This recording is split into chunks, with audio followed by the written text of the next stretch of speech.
welcome back. All the smoke, Jack. Is it day 2 of season 6? Yes, sir. We still here. We still here. They still like our show and they still want to pay us. We appreciate everybody. I can't believe that shit. Yes, sir. But today, man, very special guest. Someone we all grew up watching and admiring and wanted to be like. Baseball legend in the movie realms. Welcome to the show, Charlie Sheen. Thank you, sir. Thank you.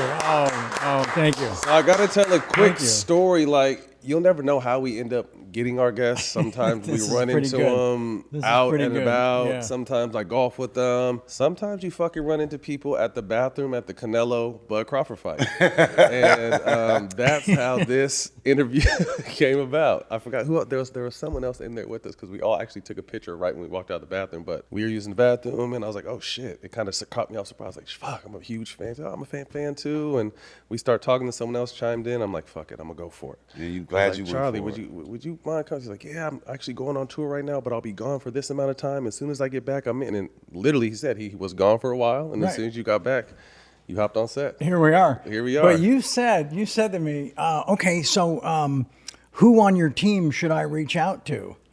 And I said, you're talking to my team. I'm the same way. Yeah, that's the best way to do it. I feel like we traded numbers right there at the bathroom. Yeah, I don't even know if we had washed our hands yet, but fuck it, we were in the moment. We got it done, and we got it done. We got the deal done. Yeah, so, we did. Yeah, we did. New book, new doc. The doc is #1 on Netflix. Talk to us first and foremost about the documentary where you got deep and personal and intimate and really opened the curtains on what has been a hell of a journey. Thank you. Yeah, I figured if I was going to do it, there was no reason to half-ass it, you know. And it also, you know, it just gave me an opportunity, and I think in the right forum, to just get some stuff, just get it off of, you know, chest. Yeah, just take it out of here and put it out there, and because I know how it's played out in here. And it's heavy, and it weighs on you. Yeah, it does. And it flashes up on you at different times, unexpected times where it'll just jump out. Like, that's something he and I have talked about. We had an interview with Jason Wilson, and I, you know, obviously we've all had our different journeys and struggles, but I told him I hadn't cried in 30 years. And it's just like being able to, whether it be you releasing it through a documentary or releasing it through tears, just we all as men carry a lot of shit. I had one the other night. Did you? A good one? Yeah, kind of an awkward one. I was doing a show in Long Island, and the guy, it was towards the end, it was a like an evening with promoting the book, talking about, you know, the journey and all that stuff. And he said, would you close the night with a reading from the book? And I said, sure, what do you want me to read? And he points to this this chapter towards the very end. And I could feel it. With the first sentence, I knew I wasn't going to get through it. And it was that kind of thing because, you know, we want to protect like the tough guy in us, right? But people want to see vulnerable side. that other side come through. So I did get through it. But you know what's interesting is whenever, like, especially in like a documentary or an interview or something, anytime a guy starts to cry, they always apologize. Have you noticed that? Yeah. They are always like, I'm sorry. Yeah. And I think we're conditioned. We gotta be tough. Keep it, beat our chest. Keep it together. Yeah, man. I kind of got away from that though. Like in my last 4 or 5 years, I've been very vulnerable, crying, you know, because losing family and going through a lot of ups and downs, and actually, you know, even having success with being through so much, that'll bring tears. And I think I became my better self when I'm able to easily let that out and not hold it in. Yeah, no, it's like a cleansing of sorts. Yeah. A #1 doc on Netflix, and then also new book out. I think it's behind us. Yes. Sober for 7 years. How are you enjoying this version of yourself? And because you're someone who the good, the bad, the ugly has always played out in front of the world. So there's not even like there's any skeleton in your closet. So it's been some shit, Charlie. We're not gonna lie. Yeah. But to be able to own that and now start this new chapter of life, what has that been like for you? It's been just a welcomed transition, you know. I mean, it's great to be back in the mix. And I was talking to Emilio, my brother, just the other day about that. You know, all this momentum and all this goodwill and all this attention and all this love has been generated by doing two things that aren't what I do, are not what I'm known for. That I just rolled the dice, and I'm like, sure, a doc, and book at the same time. Why not? You know, fucking up, show it all, right? Well, that's been kind of the pattern of my career is you know, been kind of with that motto. Why not? Never really had like, you know, plans and things like mapped out, and that's great, you know, because you make plans. We know what happens, right? But no, it's and I couldn't have done either of these projects. I think sooner, you know, since putting down the bottle, getting off the dope, just all that crazy shit, you know. So I needed enough distance and enough perspective between some of that insanity, all of that insanity, and then just kind of a return to accountability, a return to nobility. And it's people say, what do you do for fun? And I'm like, I wake up alive. Yeah, that's heavy. You know? Yeah, right? No, I'm literally in the mornings, I'm like, all right, cool. Cool, another day. Hey, I made it. Another day. All right. Let's see what's up, you know? But it's and I also didn't want to wait too long to tell these stories, you know, because then you start forgetting shit, you know? And it just, and the fact that they came together at the same time, not planned. Perfect storm. Yeah, it was a perfect storm. I mean, obviously, you're very open and vulnerable and honest on both of these projects. Going back through this process and starting to make these, you obviously had to relive a lot of good and bad times. What was that like for you mentally? It was challenging. Because you couldn't run from it this time. No. And I just, you know, made a decision and stuck to it. You know, I really wanted to honor the process and just to honor myself and you know, inspired by that. You know, that I don't have to be defined by the mistakes of my past. Absolutely. Right? Well, we can both attest to that. And it's like, even when people come to me and they'll talk about, oh, and this thing happened and that thing happened and I still can't get past. And I'm like, so when did this happen? Like, well, it was about 5 years ago. So I tell them, and this is the shit I tell myself, like, all right, then go back to that moment and bring me something from that encounter, from that day. If it happened at a lunch, you know, bring me a piece of bread from that lunch. And they're like, well, I can't do that. That's ridiculous. And I'm like, exactly. I mean, it doesn't exist. It exists, but it doesn't exist anymore right now. Right. You know, so that's the thing that really drove me was that I think people have responded in a way that they know that I'm always going to own. May not be perfect, but honest. Own my stupid. Yeah. You know. What has the response been with this? I think that's why people love you. Thank you. Because you know what I'm saying, like especially guys like us. You know, a lot of people have demons. A lot of people the stuff they deal with, but a lot of people hide from it. Right. And the only way you can move on is dealing with it. And the person you are and as successful you are, the way you deal with it and own up to it, that's only respected by guys like us. Amazing. Thank you. Yeah, I never really knew another way to, even before I was an actor, you know, just like. It's not a playbook to it. There sure isn't, you know, and you know they teach us as kids, if at first you don't succeed, try again. Well, what if at first you do succeed? Then what?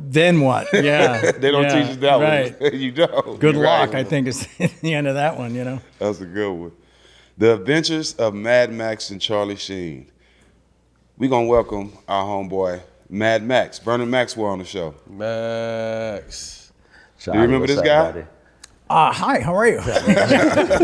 It's good to see you. How you doing? I'd stand up, but I'm dealing with a lot of equipment. Brother. Nice to see you. Yeah, yes. I had to come out and I had to stay around and say hello, man. Oh, right on. Yeah, right absolutely. On. Y'all have a connection through Frank? Yeah, I met through Frank Rakowski. Oh, wait a minute. Yeah, yes. Vernon Maxwell. Vernon Maxwell? Oh, shit. I didn't know you were Mad Max. I know. I got Dude, my damn. I don't go out some damn. We were hanging out in San Antonio all the together. time. But wait a minute. But you, Yeah, we had some crazy nights. but you haven't aged like one day. He looks good, man. God. I He looks good. appreciate you, brother. No, I you appreciate look it. amazing. Thank man. That's Thank not fair. Yeah. Wow. I'm sorry I didn't put the Mad Max together. No, it's okay. It's My all right. bad. No, but I was what a treat to see you. Yeah, man. You too, but I Wow. had to stay around to see you, man. Wow, that's awesome. Glad to That be is sobriety and Hold on, so everything you you're guys doing. had some San Antonio nights together? Oh yeah, yeah. couple, oh, yeah. shit. Yeah. Yes. Over at Frank's house. Oh shit. He told me, I don't know if you remember, but the four-wheeler store. No, that was another person.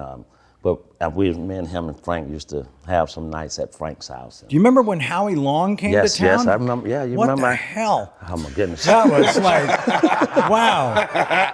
That dude. That was a crazy. That dude. Yeah, scary. Yeah, wow. Yeah. Yeah. Yeah, him and goddamn Frank. He But- didn't just take it to another level. No, he he kept it there. all the time. Yeah. Yeah, it was a scary night that night too. And that's Sorry, no, and he can dunk, right? From from a standing No, just position. standing right yeah. from- yeah. Really? Yeah, he was really out there. Yeah. And then do you remember his son was there? Yes, I remember. He's in a photo with me, Yes, courtside. yes. And he was like 6. Was right. it? And Was it Chris? Yeah, almost big as you, huh? Right. Yeah. Well, he then like wins a Super Bowl, Yes, yeah. or Eagles, played in right? one. Played the one. Or did he win the one where Foles took over for Wentz? Was Did he they on? win? Was he I on think that he team? was on They that on team, that right? team. Okay, he was on yeah. that He team. was definitely Yeah. on that team. Yeah. Crazy. So wow, Yeah, man. Nice to see you, brother. it's great to see you. Yeah, man. It's been a minute. Oh, It's my been goodness. a minute. Oh, Damn. man. Yeah, I didn't want to bring them damn days back up on you, but goddamn. No, they those fun, were though. like great Yeah. memories. Absolutely. Man. Yes. It was nice to see you, brother. Likewise. Yeah. Likewise. It's a blessing y'all both still here to talk about it. Yeah, How about that? Yeah, How about right, that? right, Still here yeah, to tell the yeah. stories. Yeah, I know, Wow. right? Yeah. Frank used to talk about like you with your shirt off in the locker room was depressing for anyone in there. Seriously. No body fat, man. I ain't had no body Not fat. like They none. said- yeah, None. they So were you like cold all the time? yeah, I stayed cold. Right? stay Yeah, cold. yeah, stay cold. Wow. All the time. man. Wow. Yeah. So you were like at 0. Yeah. 0. It was. They said it was unhealthy though. To be at 0. So. I mean, you got it. Like I think your brain needs some fat, right? A little bit, right? yeah, absolutely. Yeah. Man. Yeah. Damn. Oh, man. And wait, who was the guard? I can't remember. Alvin Robertson. Oh my gosh! That yes. motherfucker was crazy. Quadruple doubles. Oh yes. Remember? Right? Okay. Yeah. All right. That's what and I I tell think people about one all of the them time. on mushrooms. Really? Am I right or wrong? Nah, that's right. Nah, Yeah. Really? I think. Yes. I think. Yeah. It makes sense. Nah. Right? Nah, absolutely. Nah, got that's a chance right. to Yeah. try I that. forgot all about that shit, but he's right. He's right. On those shrooms. But can you imagine? Yes, I don't know how he did Getting it. that high and then suddenly there's math involved. No. Jesus. What the hell, man? Really high quickly?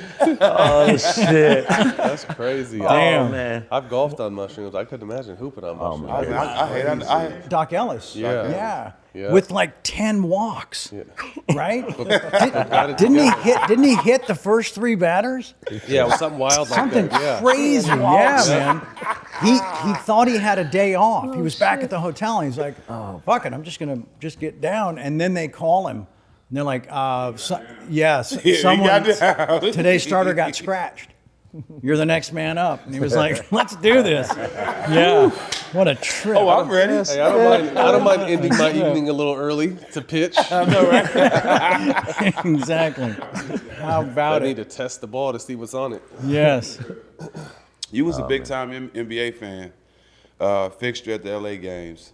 Yes. Give me some memories of the 90s and 80s in the NBA. Well, I've only seen one game at Staples, and sat down close because most of the stuff that I saw was courtside at the Forum, Forum, yeah. and it was. Yes. The lights would go down. We're like the only thing lit was the court. Jerry Buss, yeah. Right? And I went to Staples and I'm like, what the fuck? Right? And it was so Bright lights. bright. And I'm like wearing my sunglasses. People are like, that dude's loaded, right? and it felt so, it didn't feel intimate anymore. Right. You know? And I was front row for two of the Celtic Laker finals. Yeah, and it was wow. And so it was hard to then get excited about just a different brand of basketball after that. So, and it was during that time that I met Frank Burkowski. And he sent the ball boy over one night. And it was right in the middle of Platoon. It was like 87 and just everything, the world was changing. It was, because, my career is pretty much BP and AP before Platoon, after Platoon. And they talk about overnight, and it was literally that. And so, I was like dating one of the Laker girls, just checking every fucking box. And then Frank sends the ball boy over me. He's like, Mr. Burkowski would like to meet you after the game.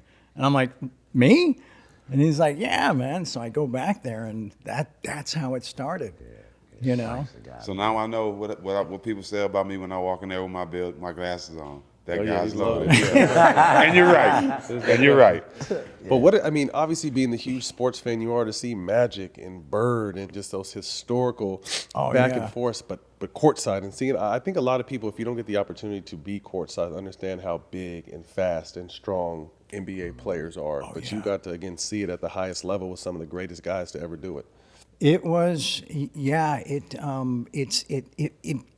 to explain it to people that weren't there, you can't really deliver the essence of it. You can't really paint that picture. It was magical. No pun intended. I get the it. Johnson part of it. I get it. Just watching, James Worthy, just a spin move at the baseline, and just, that signature dunk he had, that long arm, completely extended, and just like. Any relationships with any of those guys? A little bit, yeah, because I would then kind of just be a bit of a groupie and go to road games and kind of peek in the locker room, like, hey guys, I'm here. It's me. They're like, get in here. So it was kind of cool. There was a thing though where I took a photo with Magic back when you'd take your camera back to the drugstore and wait a few days for the freaking photos. And it was a great shot. And I had it blown up, and so Frank arranged for me to get it to Magic and have him sign it, right? And he wrote, to Charlie, I hope all of your dreams come true. Magic. And I was like, wow. I was so touched, right? I framed it, I hung it. Cut to about 6 months later, and Frank and I are in the hallway, and he's still with the team. And he sees a kid get a photo handed from Magic to him in that hallway. And he's looking at it and comes walking past us. And it says, to David, I hope all of your dreams come true, Magic Johnson. And so mine was suddenly, that's just fucking what he wrote. That's just what he wrote. That's just what he wrote. Yeah, and I was like, huh. Oh, well, it's still special. Yeah, it's still from It's Magic. still special because it's mine. Funny. But then Frank's at my parents' house, on a day off, and gets traded the year they won. It was 87, 88. Okay. Right? Yeah, gets traded. Damn. And they win the championship. Yeah. Well, there go these Malibu afternoons on my days off. I'm out of here, huh? You was also in the Oracle when Baron Davis dunked on Karolinko when we were in Golden State. Are you talking about me? Yeah. Yeah. You remember that? Yeah. Todd and I. Where's Todd? He's in here. Oh, he's in here. I said, dude, I think they were both at that game that I flew up to. Can you check when they both was that your last season there? That was the second round of the playoffs. Right. That year. Yeah. I was watching it unfold on television, like, whoa, there's something special going on here. This is intense. And then Mark Berg, my old manager, who you know very well. Mark's my guy. Yeah, Mark's so my Mark's guy. like, well, my buddy's got a jet. I can get tickets. Do you want to just go to the game? Wow. And I'm like, let's do it. And so we fly up and we get there 5 minutes before tip-off, and that's that game. Yeah. That's that game. How loud was it in there? The place was unhinged. Seriously, I mean, the wheels came off. It was so exciting. Yeah. You know? That was good times for us too. Talk to us about how you developed a friendship with Michael Jordan. Well, how did that happen? It started with the 2-on-1 game thing that's in the doc. Yeah, and this opportunity just fell out of the sky. There was this short-lived show, pitting actors against athletes in their respective sports, right? And the card we drew was Jordan in a 2-on-1, and it was me and my dad. You and Pops, yeah. And so we didn't. I mean, we were just like, sure, why not? Yeah, we'll get embarrassed on national television together, you know. About Michael Jordan, it's cool. Yeah. Hey, but Charlie was hot though. I know. He was on fire. Shots that He was on fire. Something happened that day. Something happened, man. So that was before MJ, post MJ? Yeah, I guess so. Yeah. How about that? No, it was just one of those things. Because, you know, I never played on a team. I just played baseball, you know, but I shot with Dad in the backyard like my whole childhood. In fact, I had to grow taller than him so I could finally block his baby hook one day, because that thing tortured me. And like I willed myself to reject it. And so he and I were, you know, we'd accepted the gig, and he was like, you know, what's our plan against this guy? And I was like, I don't have one, but if we just spread the floor, if we just don't get, you know, clumped up, I don't think he can guard two people at the same time. I mean, he is MJ, but I don't know if he could do that. Right? And I told Dad, I said, hey man, do not roll out that hook shot on him, because he's going to block it with his armpit, you know? And if you ever get a chance to see that whole game, not just what's in the doc, there's a moment where Dad does a head fake, tries it, and Jordan blocks it with with his elbow. Yeah, it was awesome. But yeah, he had to shoot his free throws with his eyes closed. Okay. So, you know, bit hamstrung Little there. handicap. Right? He actually done that in the game though. Yeah. Oh, yeah? Yes. And Did he really? Yeah. Yes. Wow. Kobe did it too. Yeah. Damn. Because somebody was what instigated that? Normally talking trash to somebody at the line. Braun tried it too. Damn. Braun tried it. Wow. Wasn't successful though. That's awesome. Here it is right here. Look at.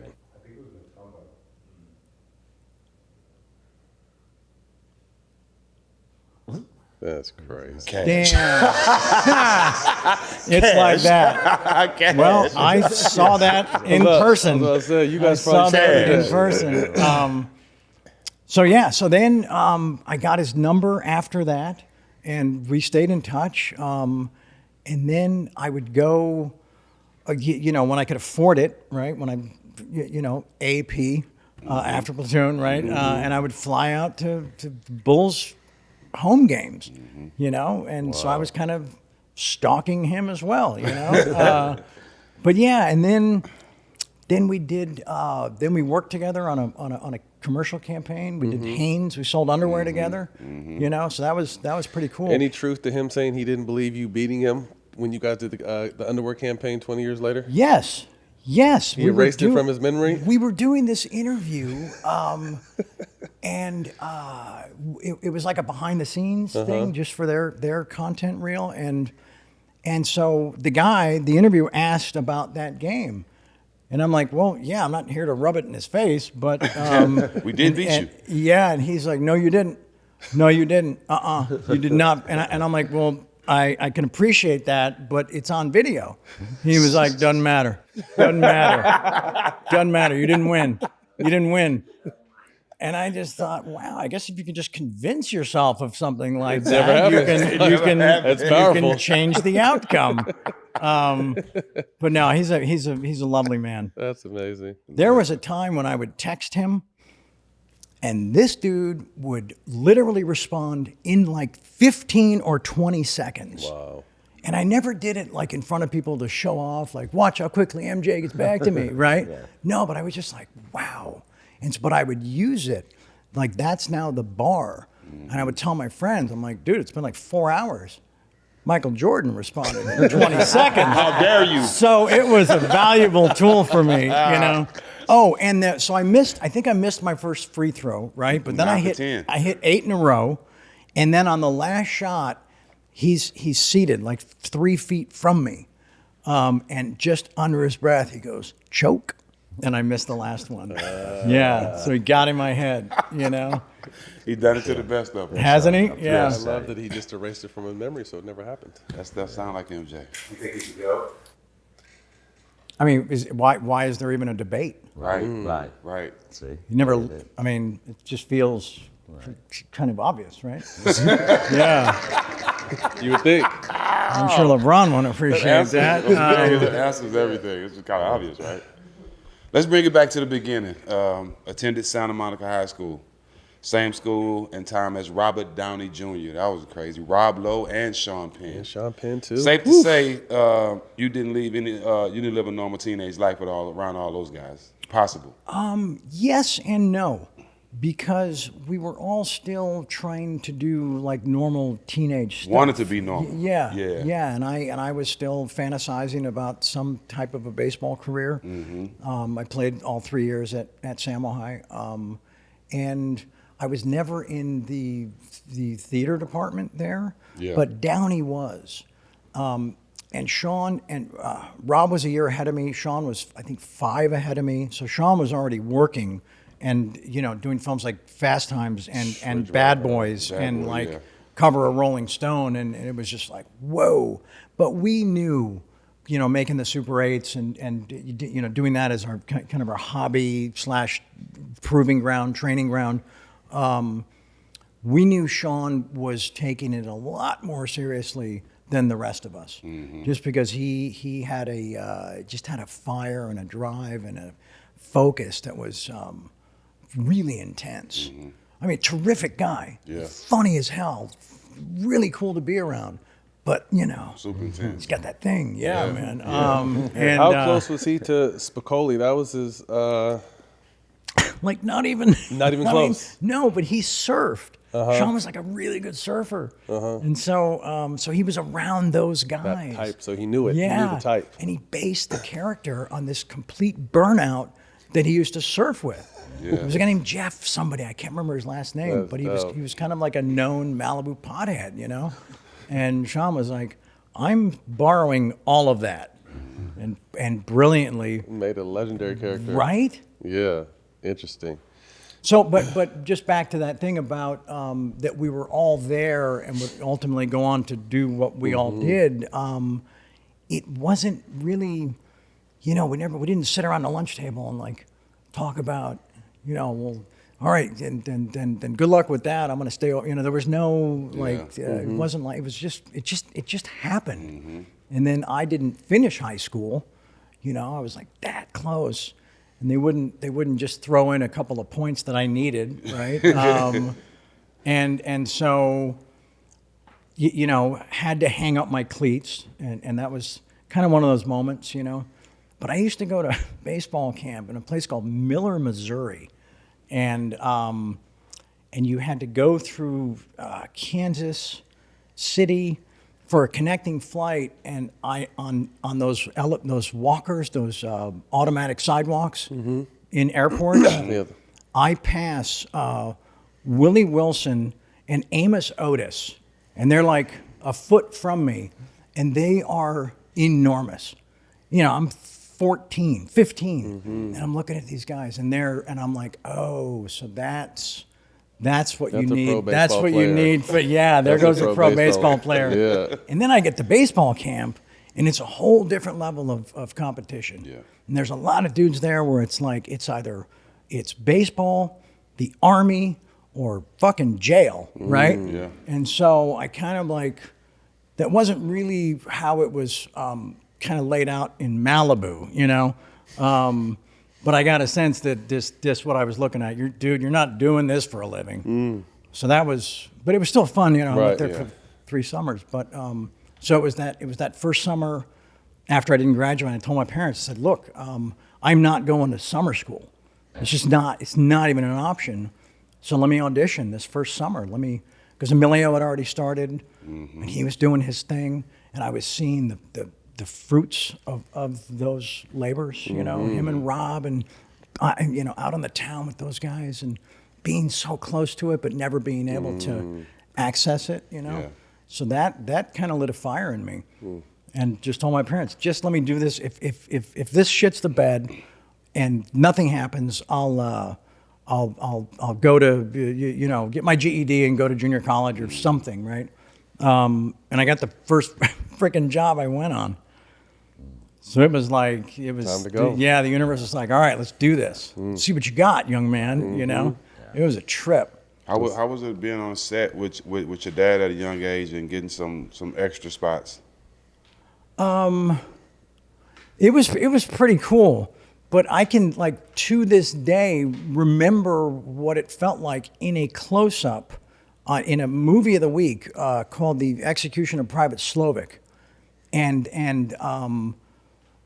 I remember being so self-aware, being suddenly kind of feeling every cell in my body and not being able to relax, not being able. I was just walking along a buffet line at a wedding in the movie, right? And just then watching Dad do it at the level that he was able to, or that he'd grown into, and then having that much more respect for it, you know? Yeah. That somebody could actually function and think and breathe and move and just be comfortable and focused, and you've got 4 pages of dialogue, you know? Just that little detail. What was it like being on set of Apocalypse Now? It was nuts. I can imagine. It was nuts. A good movie. Yeah. No, and I talk about this in the book that you know, it was hard to be, you know, I went there as a 10-year-old, I left there as an 11-year-old. I spent a total of 8 months in the Philippines, you know, and it was like, whoa, it was, you know, we'd been to a few places prior to that, you know, Mexico, Italy, places, you know, different states, and the Philippines was just like another planet, you know.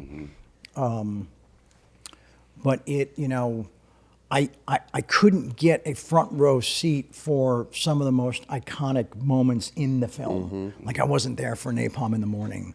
I wasn't in the temple with some of Brando's stuff. But I was adjacent to all of it. I was like at base camp, you know? And then to see everything when the film was put together, like what they were doing, it was mind-blowing. You know? Yeah. But I did see Dad at night, or, you know, anytime he came back from work, and it was like, okay, you know, and you could tell immediately. It's like, I talk about it in the book, that learning to read the room at a young age was so valuable, you know, and there were days you just didn't, you know, there was just no opening to ask, how was your day, Pop? Yeah. Because you could see it, heavy. And other days that invitation was there, you know. You welcomed it. Interesting. Thanks to DraftKings Pick 6 for sponsoring this, my go-to for the NBA this season. What a great start so far. While I'm watching, I've also been enjoying DraftKings Pick 6. I partnered with DraftKings Pick 6 to bring you all closer to the excitement. New DraftKings customers play $5 and get $50 in Pick 6 credits. Download the DraftKings app now. Use my promo code SMOKE. DraftKings. The crown is yours.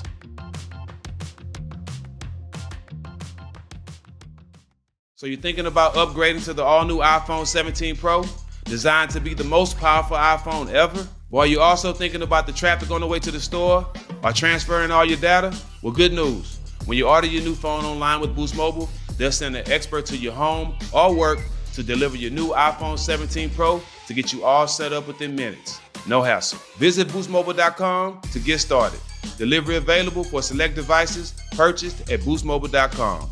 Terms apply. Time for tip-off, time for a line. Whether you're catching the game from a couch or calling shots at the stadium, bring the taste of the beach to every play with Corona. Because there's nothing better than enjoying the basketball season with the Corona in your hand. So when it's time for tip-off, grab the beer that brings the beach to you. Corona. La Playa awaits. Your brother is probably one of my favorite actors, and he's probably the best Billy the Kid. That's ever. awesome. Yeah, That's awesome. He's gonna love that you said that. Wow. You know, I'm a Western movie guy, and I'm watching the new Billy Kids, and the guy's killing it now. But your brother was the best. How's your relationship? How was your relationship back then, and how is it now? Back, like how far back then? Like From the jump. I mean, when y'all was. It took some time for us to like really develop the friendship that it grew into. You know, he's I shouldn't even say one of. I mean he's my best friend. Yeah. You know, in fact, I told him that on the phone like a week ago, and I'm like, this may sound weird, dude, but I think you're like my best friend. But he should be. Yeah, and he was like, not weird at all, dude. Ditto. Right? Not weird at all. Thanks. I'm like, cool. Let's never talk about that again. No, he's a bad hombre, man. Yeah, really so smart and funny and cool. But no, we fought, man, cats and dogs like you can't believe growing up. What's the age difference between you two? He's got 3 years on me. Yeah. We had a fight so bad one night. I couldn't get a date in high school to save my life, and I finally got one. And I was like, dude, I need to borrow your truck. I can't pick this girl up in that piece of shit I'm driving. Let me roll up in something cool. And he was like, not a chance. And I'm like, don't you even care like who the date is with? He was like, that part doesn't matter. You're not driving my car. And I had come home from Jack in the Box. And I had a chicken supreme in my hand and a really good arm. And I fired that thing across the room at like 85 miles an hour. And he ducked, but it hit the side of the door right where his head was. I had pretty good aim also. And he got like hit with all the shrapnel, the shrapnel of the chicken sandwich, exploding, the grenade that it turned into, you know. And he starts running at me. I run down the hall, lock my door, and it got to the point where, there were threats back and forth on both sides, and we get a knock on the door about 15 minutes into it. The neighbor had called the cops. Oh, shit. Because they thought that there was like something could result in a homicide. Yeah, that's how heated it got. And we literally like looked at the cops and had to put our arms around each other and be like, everything's fine, officer. Yeah, that's you know. But then it just, we never went up for the same roles. Yeah. Except Platoon, but not at the same time. He had the job first. Mm-hmm. And then the financing fell apart, and he was never really that excited about the movie. Mm-hmm. And so when it came back around like a year later, Oliver called me back in for a second audition because the first one was dog shit. I mean, it was terrible. And there's a shot of it in the doc. It's a quick clip, but it's me like hitting that fake joint. Mm-hmm. That's that first audition. That was a mess. So, there was this rumor for years that I stole the role from Emilio. It's like you can't that didn't happen, you know. But how did you get the name Emilio? That's what Dad's Spanish Irish, right? Okay. So he went. I always wanted to ask that. Yeah, no. So he went with Ramon, my other brother, Emilio, and Carlos, and then my sister Renee, right? Mm-hmm. So. That's why he stayed with Estevez, because it's got a balance, you know. Yeah. And then because I had an uncle Carlos growing up, and so they'd yell for Carlos, and we both come running, and we had to fix that. So I was like, I'll be Charlie. Just let's make it easy.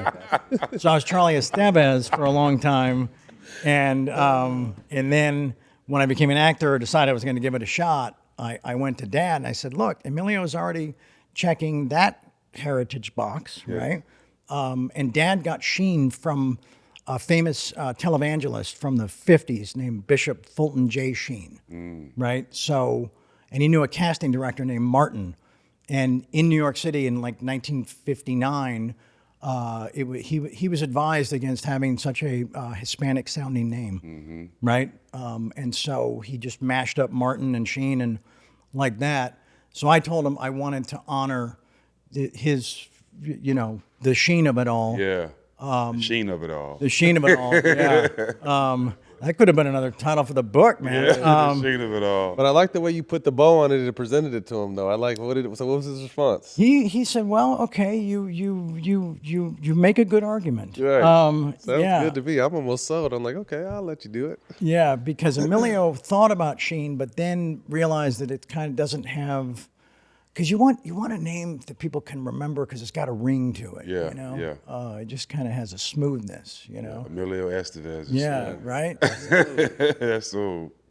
So two of your first big breaks were Oliver Stone movies, Wall Street, and then obviously Platoon. Talk about. Is this cool out here? No, go ahead. I mean, we do a lot worse. Awesome. Do your thing. Right. So on. what is the mindset of a Wall Street and then flipping the script completely for a Platoon? What was that like for you?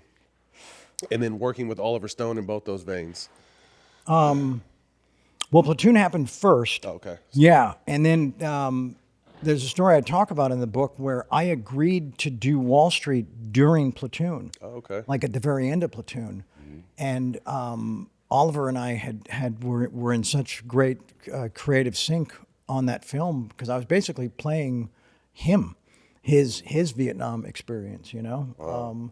and we had like this cosmic thread between us that was, he would think things that he'd want me to do in a scene in a certain take, and I would just do them, right? Just shit like that was happening. So he was already planning Wall Street, and he wanted something that would serve as a contract. And so I signed a napkin in the jungle, committing myself to Wall Street, not reading the script, not really knowing what the hell it was about. He said it's the story of a young trader seduced by the promise of quick gains. Sound good. That's pretty general. It's a little bit general, right? And then I do talk about that the experience in the concrete jungle of Wall Street wasn't what we had captured in the Philippine jungle. Yeah, it was because he had put so much pressure on himself to have a follow-up to Platoon that had equal impact, that would garner equal respect and awards attention and all that stuff. And it's like, that's not, you got to let the people decide that shit, right? Yeah. And so I think that affected how he approached Wall Street. Interesting. Was that the first opportunity you got to work alongside your dad as a star in a movie? Yeah, I'm trying to think if there was anything before that. There might have been like a cameo in the TV thing that he was doing, but nothing that substantial. That level for you. Yeah, for me, yeah. How was that? It was terrific. It was it's it's kind of a trip. You've been watching this guy from the sidelines your whole life, right, and you're in the game. And then suddenly, he's passing you the ball. Me and Coach. Right.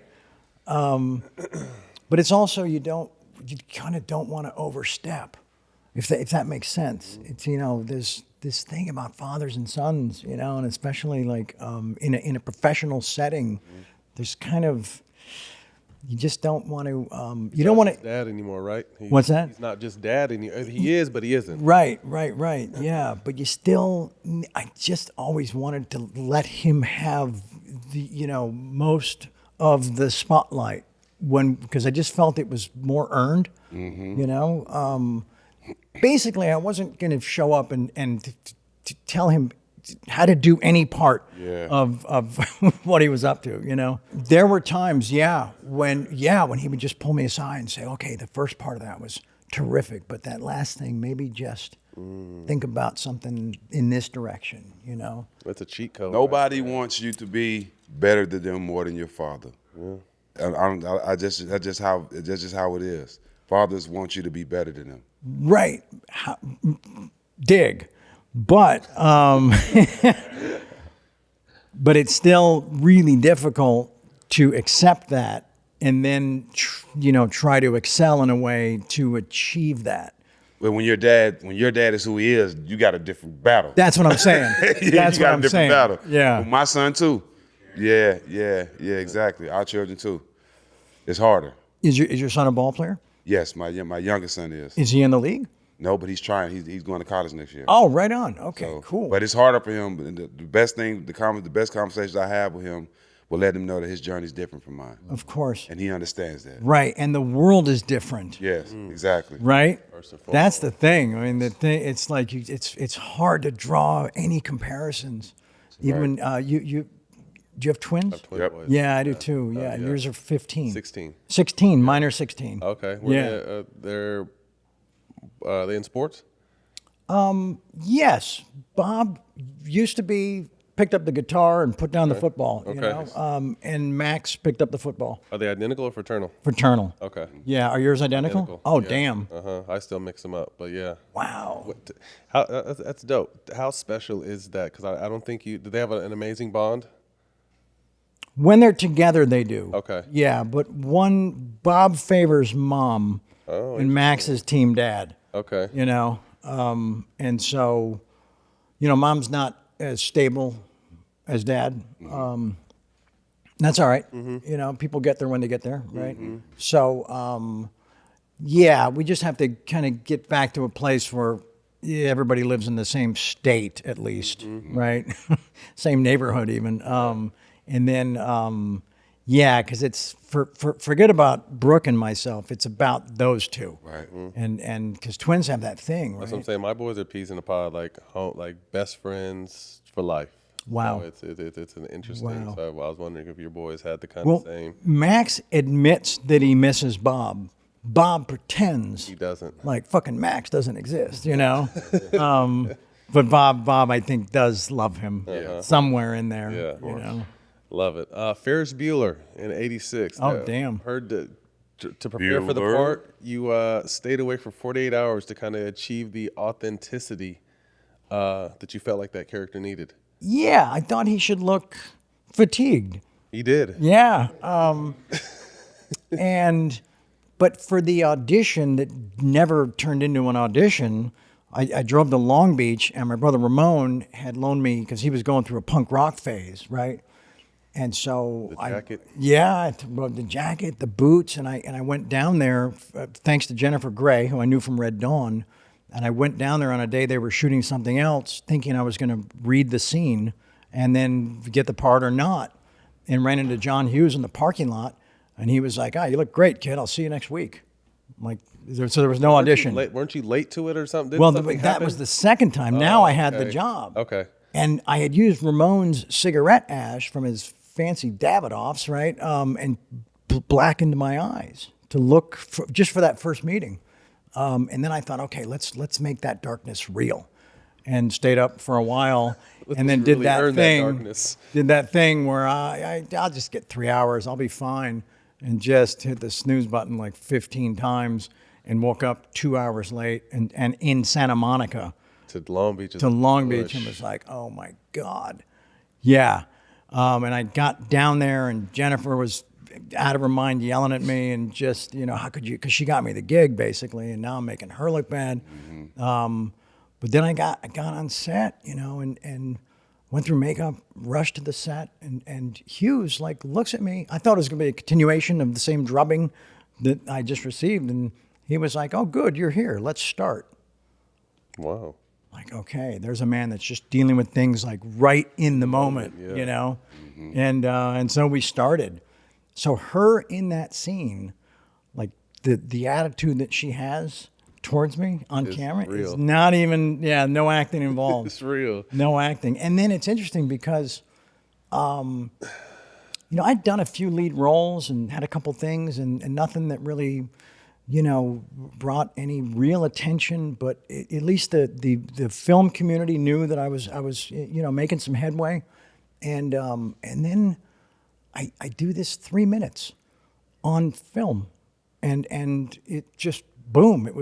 I guess it was that pre-Platoon, you know, a little taste before it all Coming. you know, went off the rails. And so that was interesting.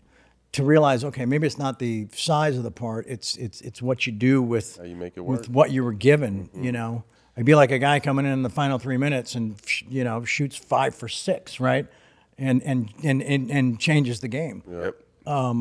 But yeah, so that was really cool. Just suddenly the mileage, the street cred out of that, that could have, I could have gotten to Long Beach and they were like, we had to recast it Because you were that late. because you didn't show up, So you just never know. You just never know. This episode is sponsored by Roe. Sometimes the signals are subtle. A surprise kiss that lingers a little longer, a secret touch when no one's looking. Those aren't just random acts of affection. That's a guy's cue, a sign to pop his Roe Sparks. Roe Sparks are a 2-in-1 prescription treatment for guys who need a secret weapon. After Roe Sparks dissolves under your tongue, they work in 15 minutes on average. Forget waiting around for old school pills to kick in. These get to your bloodstream faster, so you'll be ready when the moment's right. If approved, treatment ships directly to your front door. If prescribed, new sexual health patients get $15 off their first order of Roe Sparks on a recurring plan. Connect with the provider at ro.co/smoke to find out if prescription Roe Sparks is right for you. That's ro.co/smoke for $15 off your first order on a recurring plan. Compounded drugs are permitted to be prescribed under federal law, but are not FDA approved and do not undergo FDA safety, effectiveness, or manufacturing review. For safety information, go to ro.co/safety-info. Today's episode is brought to you by DraftKings. DraftKings, the crown is yours. One of my favorite movies is when you teamed up with Chris Tucker as Vic Damone Jr. In Money Talks. Thank you. Thank you. Heather Locklear, yourself. What was that experience like? It was a trip. I think he had only done was it Friday? The only thing he had done, basically, right? And I didn't know a lot about him, but I met him and I was like, wow, this dude there's something going on that was it was special. Yeah. It was special. And they hired this one director, and Chris just knew, like, on day one. I mean, we hadn't started shooting yet, but just in the rehearsals or the meetings or whatever, and Chris would say, this ain't the dude. This ain't the guy. Really? And I'm like, you've done one movie. What the, but he was right. And so they brought in Brett Ratner. Really? Yeah. They brought in Brett like a week before we started. And then just, working on the stuff with Chris, it's, I would only learn this scene to a degree, because at some point he's just gonna take it in different directions, just through instinct and brilliant, just comedic awareness and all of that. He just had the whole package. Did he have you in tears during that recording? Crying, laughing? Did he have you crying, laughing during the recording of the movie? There were a few days, yeah. Yeah. But then we started having too much fun together. Yeah. And I started, tipping him back a little early in the day. And so it was starting to do that thing. Yeah.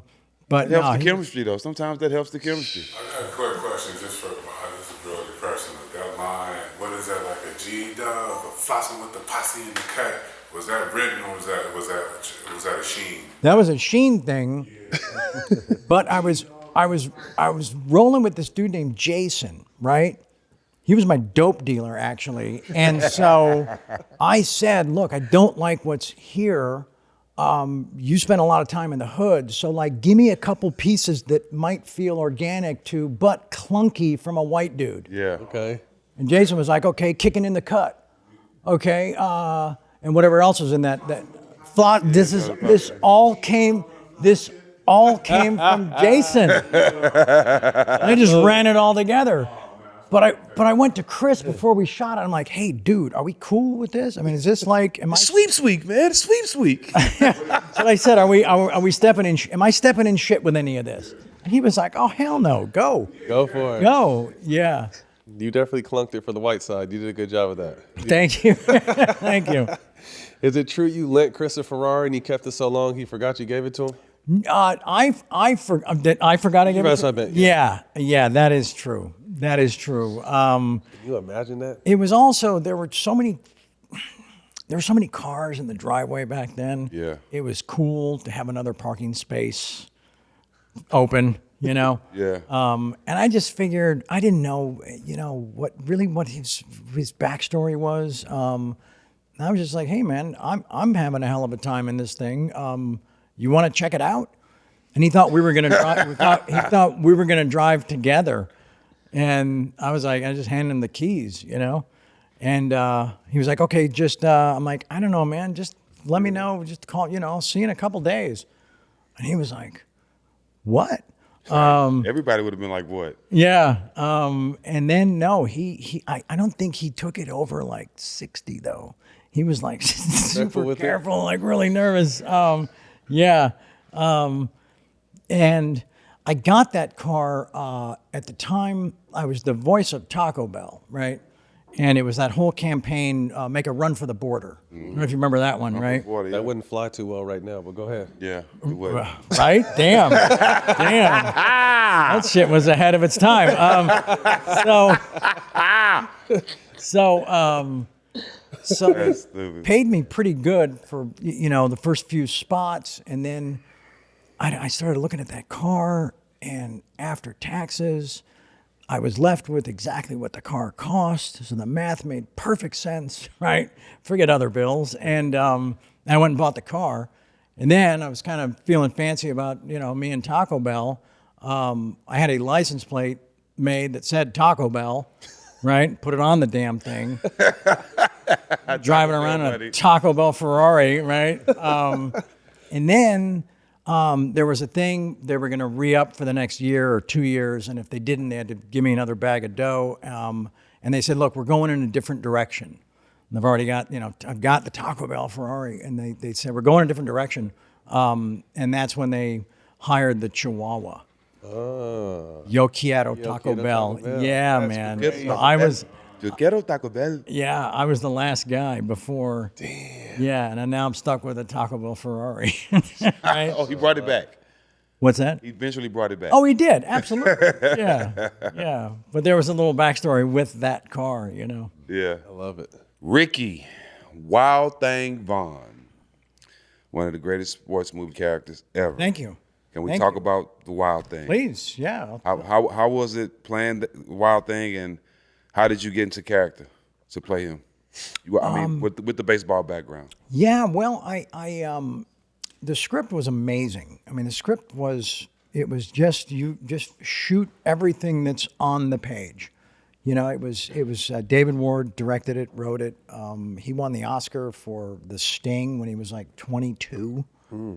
Really smart, really funny, really good dude, huge baseball fan. Mm-hmm. You can always tell how much someone knows about the game they're writing about on the page, And I had one meeting with him, and he was like, "Well, you pitched in high school." I'm like, "Yeah," and that was only 4 years ago, right? 5 years. Still in you, right? Yeah, and he said, "Can you give me something that I can?" Because we didn't have computers back then. We had to just use clever editing, I said, well, you can film me. You can film me in a full windup. That I guarantee. But I can't throw 98 or 100, or I'd be doing it for a living. Mm-hmm. But I can probably get you somewhere in the mid 80s. That's still good. God. Not bad. Yeah. So I did a bunch of steroids, right? And because I was only throwing like 76 at the time. And I had this trainer. This guy was a running back at BYU, and he knew a guy that could get the steroids, and so we're at Gold's Gym and pumping iron. Yeah, man, and literally put 10 miles per hour on my freaking fastball. Yeah. And how long? How much time? Like 6 weeks. Holy shit. Yeah, man. Wow. I mean, I was a little nutty during the thing, Yeah. But it was a character though. The juice. Yeah, but I didn't continue juicing throughout the movie. Okay. Because they brought in a dude named Marty Cove. Do you know who that is? Mm-mm.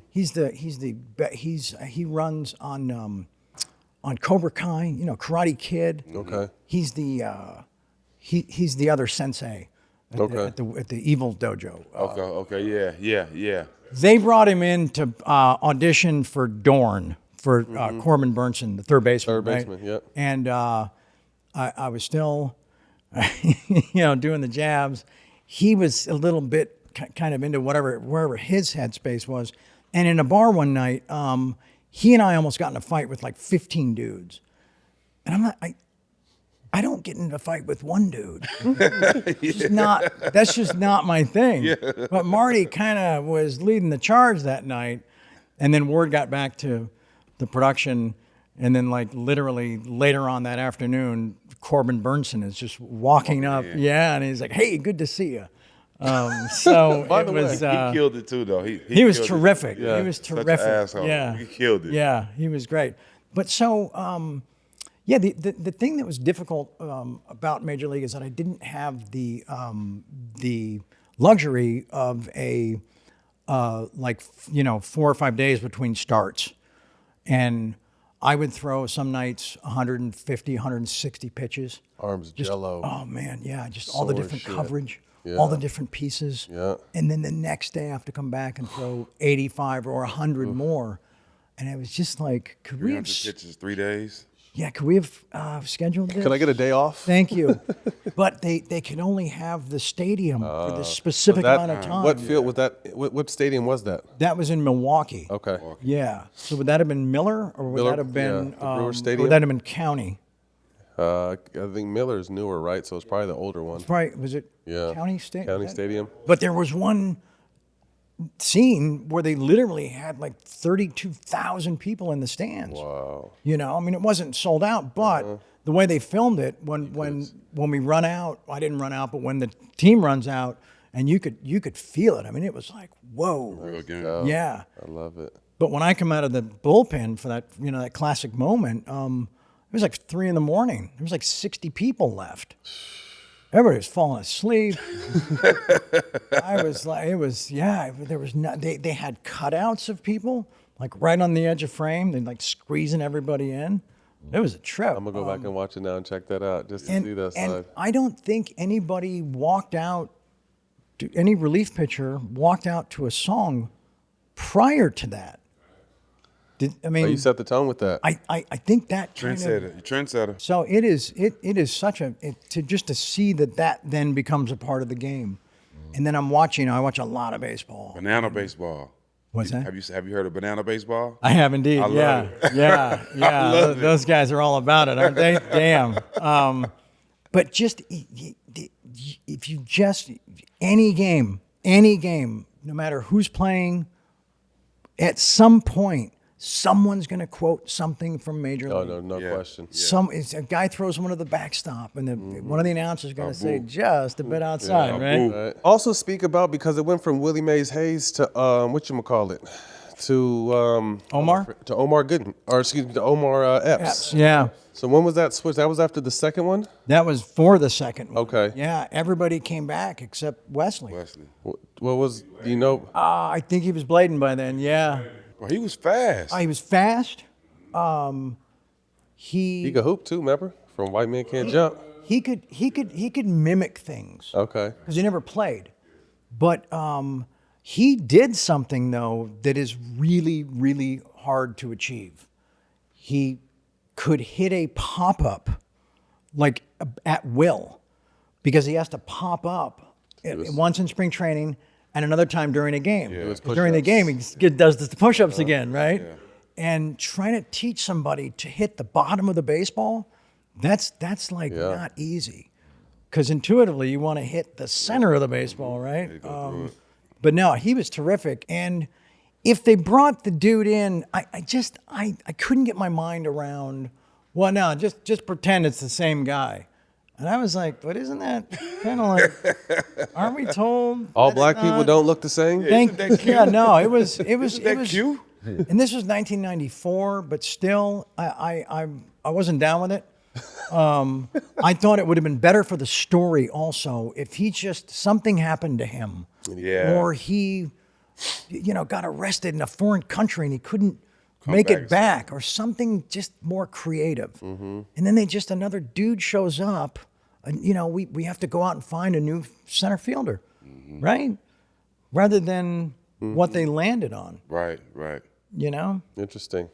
But no, Major League is a career highlight for me, and is just a gift that keeps giving.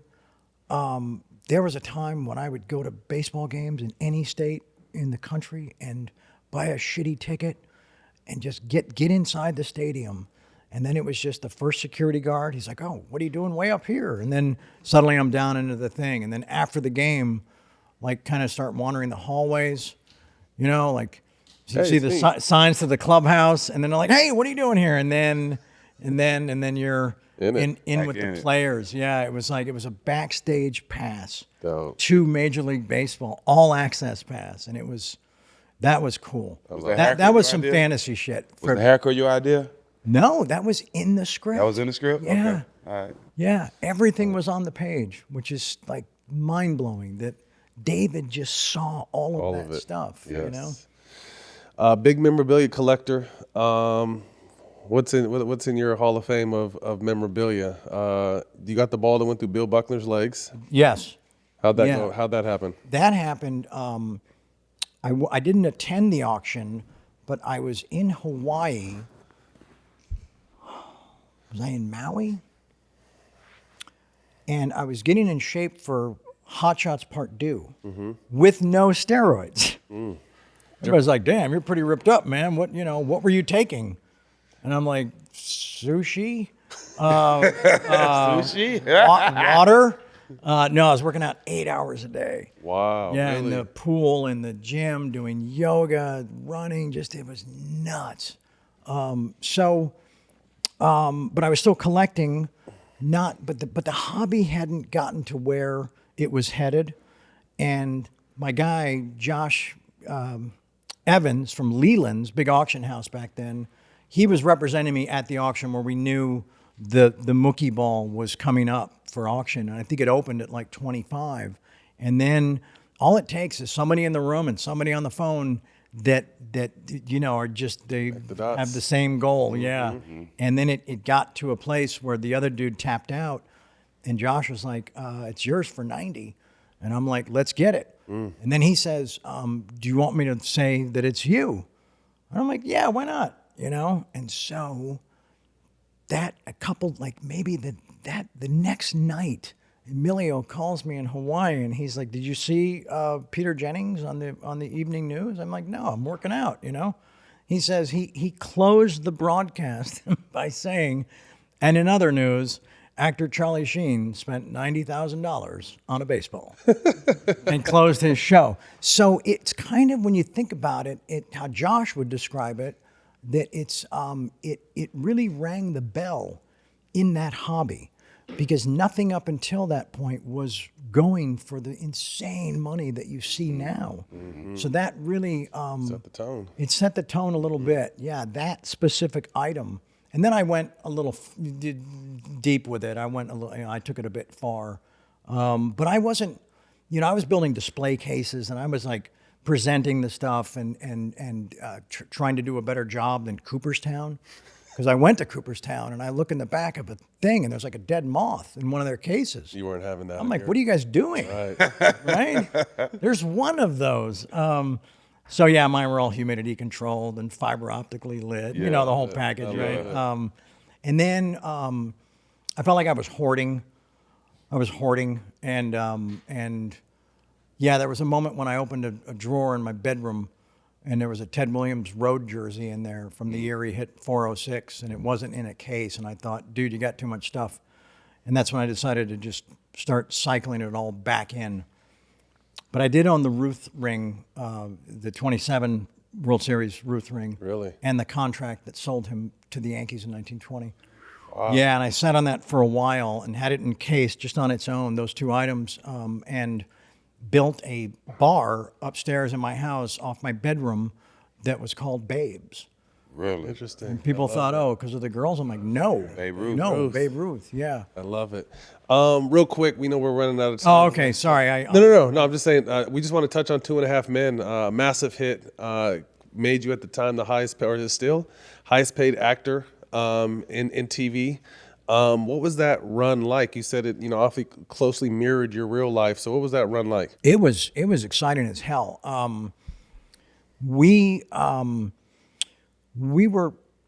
They were saying that the sitcom was dead and that reality TV was the new model because you could make the shows, what you could make them at 1/10 of the cost.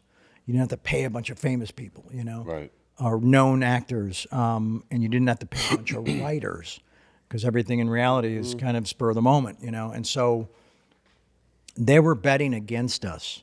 And they were like, you guys, maybe if you tried this 10 years ago, you'd have a shot. I mean, everybody was betting against us, And so when we we knew what we had, and we knew we also had the value of the whole NFL advertising behemoth, So and we're a Monday night show, and Sunday they're playing all those commercials, and it's like, so no, we landed with a splash, and then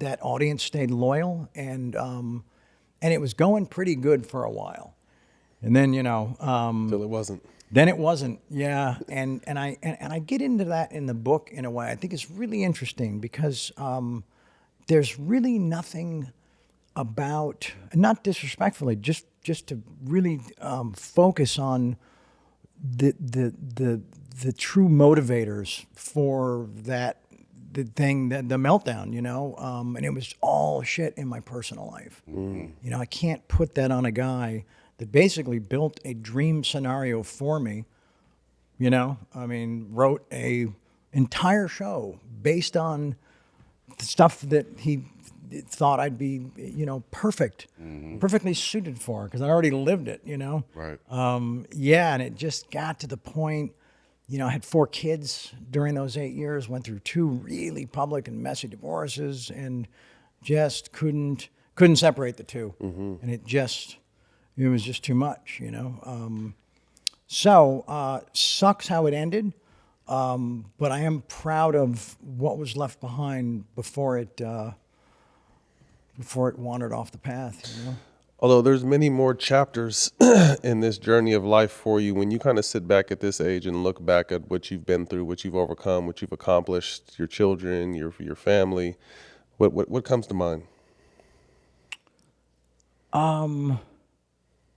It's interesting. It's a really good question.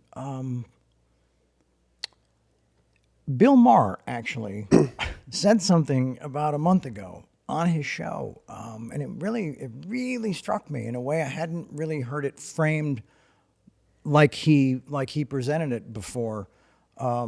He said, you're a good guy who did some bad things, and I thought, okay, I'm gonna roll with that, because that's a pretty compact way to present it, or just kind of process it, I feel like it was always, I had this pattern of do a bunch of cool shit, and then some shit that kind of went south, and then a bunch of cool shit, and it just like these peaks and valleys, and that shit is exhausting. It's exhausting, right? And so I'm at a place where there's nothing, not to sound arrogant, but I have nothing to prove. Right.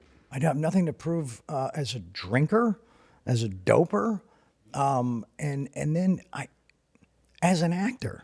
I have things left to explore. I would consider going back on television, but in either genre, to do like an intense drama, play like do something like a True Detective, or or a fabulous sitcom, which I've found. So that's, and that's exciting. So there's, for the first time in a long time, I have choices, and not so much distraction and clutter to make the wrong one. To interfere. Yeah. So no, I'm excited about whatever's next. Glad. I'm happy for you. And I don't know, man. Turning 60 is fine. It's kind of out of my hands, right? Oh, Max is 60. Both of y'all look good, though, man. Both of y'all Are you? look good. Are you? That's amazing. Jesus. I had something to aspire to. But it. Tell me if you relate to this. The lead up to 60 was like, oh fuck, oh shit, oh God, you know. And then the day, it was like, all right, it's Wednesday. All right, I feel the same. Yeah. Right? Just a number. Like, Just a number. Yeah. But it's cool. I think the wisdom that comes with it is absolutely. Is the shit you can't get in your 30s and 40s, right? Yeah. Yeah. I'm looking forward to being lucky enough to get there. If you need a criminal to chasing a detective, He always wants to be hey, I'm just throwing it out there. I'm getting into acting. Okay, no, I heard How you could I were. not tell Charlie Sheen that I would want to get into acting? I would be an asshole not to. Hey, if anyone can make it happen, I feel He can make it happen. All right. So, yes, All right. dead yeah. serious. All right, done. Done. Thank you. Yes. Man, No, if I there's believe some- him too. If anybody, I believe Charlie Sheen. If there's- Out of everybody that told me this, I believe him. If there's something going on where it's And it fits. Yes. Please. Yes. Thank you. A Okay. 6'8", You have my 50-year-old word. criminal. Thank you very much. I appreciate it. Right on. Thank you. Right Love on. it. My pleasure. Quick hitters. First thing to come to mind, let us know. Your top 5 actors of all time. Martin Sheen. Of course. Yes. Emilio Estevez. Yes. Al Pacino. Yes. Marlon Brando. Sean Penn. Sean Penn, so dope. Nicolas Cage. De Niro.